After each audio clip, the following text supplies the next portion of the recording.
Every night, across forgotten frequencies, phantom voices whisper impossible codes. These aren't static or interference. They're deliberate, meticulously crafted broadcasts, a woman's voice, sometimes a child's, reading sequences of numbers, letters, or even musical tones. Then, silence.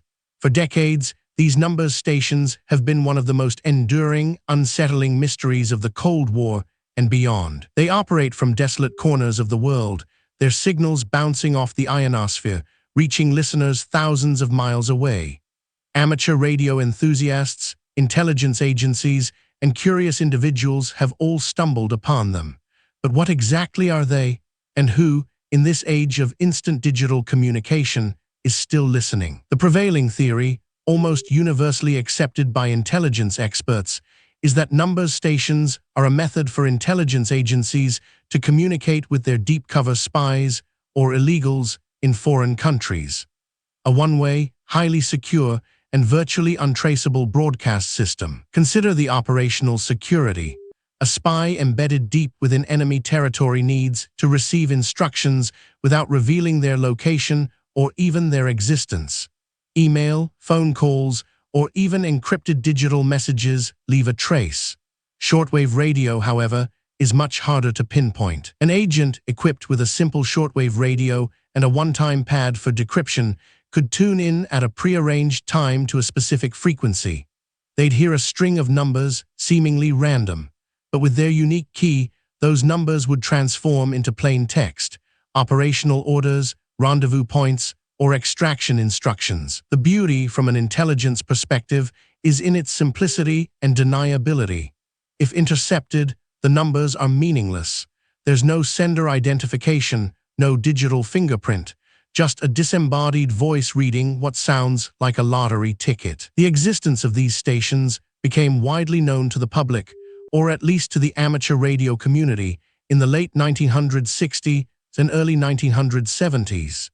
The Connect Project, a monumental effort by a group of radio enthusiasts, catalogued hundreds of hours of these broadcasts, giving them names like the Lincolnshire Poacher or Swedish Rhapsody. The Lincolnshire Poacher, one of the most famous, broadcast from Cyprus. It began with the distinct chime of Big Ben, followed by a synthesized female voice reciting five-figure number groups. It was believed to be operated by the British Secret Intelligence Service, MI6. Swedish Rhapsody played a snippet of a music box tune before a young girl's voice read out numbers. It was linked to the former East German Stasi, broadcasting from East Germany. The stark contrast between the innocent melody and the sinister purpose was chilling. The very anonymity of the voices was part of the design. Often synthesized or deliberately kept flat and emotionless, they served only as conduits for information, not as personalities. They were ghost voices, designed to be forgotten the moment their message was received. The Cold War offered the perfect environment for numbers stations to thrive. The global standoff, the constant threat of nuclear escalation, and the deep distrust between East and West meant that clandestine communication methods were paramount for both sides. The technology itself was already mature.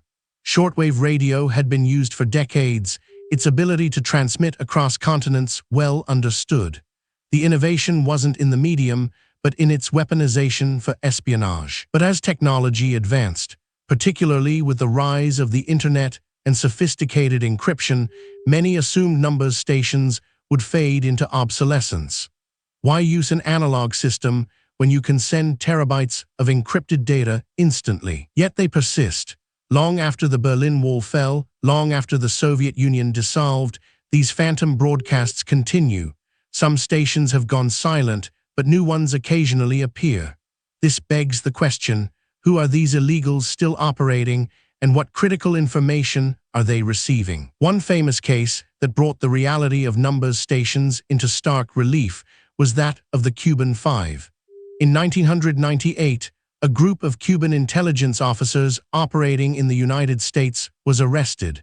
Their method of receiving orders, a numbers station. Known as Atención, the station broadcast from Cuba.